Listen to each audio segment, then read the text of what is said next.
The death of George Floyd took place thousands of miles away, in another country, under another jurisdiction, and yet we simply cannot ignore the depth of emotion that has been triggered by that spectacle of a black man losing his life at the hands of the police.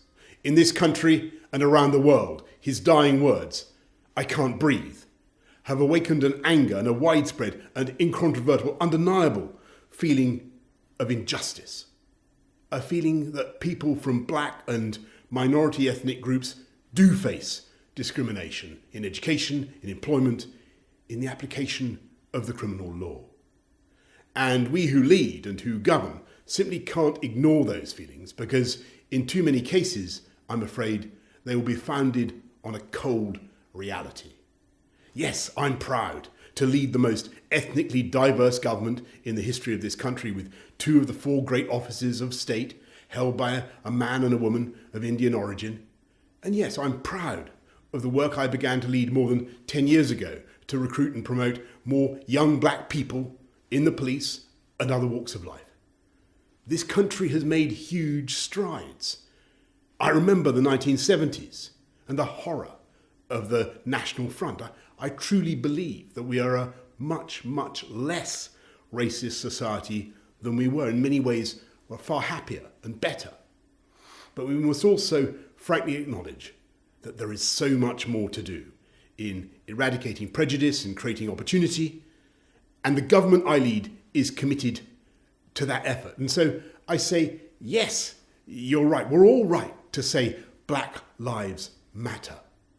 And to all those who have chosen to protest peacefully and who have insisted on social distancing, I say, yes, of course, I hear you, I understand. But I must also say that we are in a time of national trial, when for months this whole country has come together to fight a deadly plague.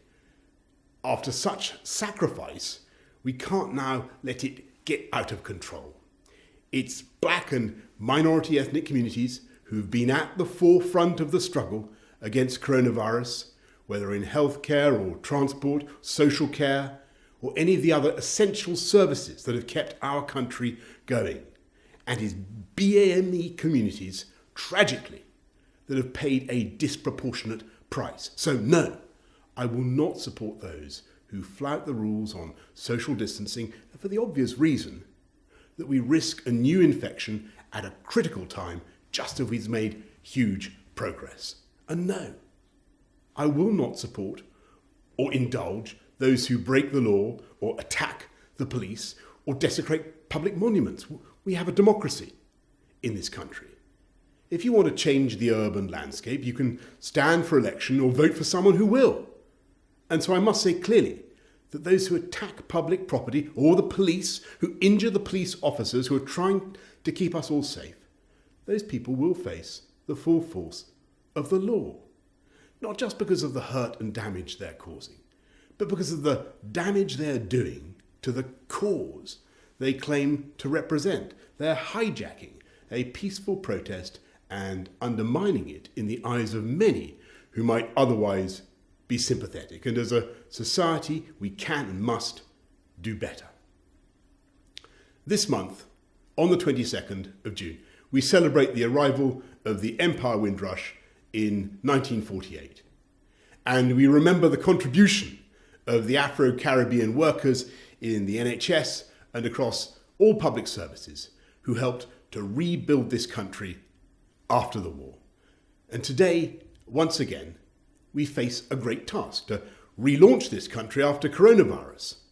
So let's work peacefully, lawfully, to defeat racism and discrimination wherever we find it, and let us continue to work together across all the communities of this country as we put Britain back on its feet.